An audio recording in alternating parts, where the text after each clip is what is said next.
John Wesley had the marriage from hell, literally. He was married to an abusive wife.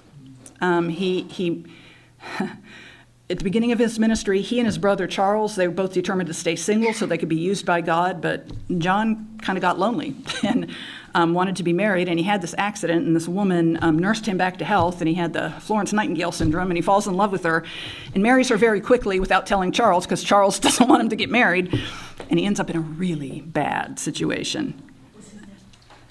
John Wesley. His wife was abusive. Her jealousy caused her to make embarrassing scenes in public, to accuse him of all kinds of things, to slander him. And she would even physically attack him upon occasion. One story tells about she was dragging him around by his hair. I'm sure this kept John Wesley, who, by the way, we don't believe this, but he preached kind of a perfectionism, that you can get to the point where you actually are holy in this life, totally making it.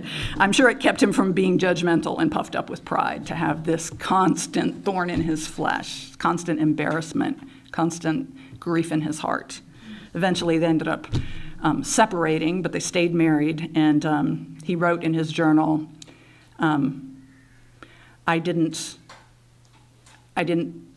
send her away. I didn't choose this, but I'm not going to take her back.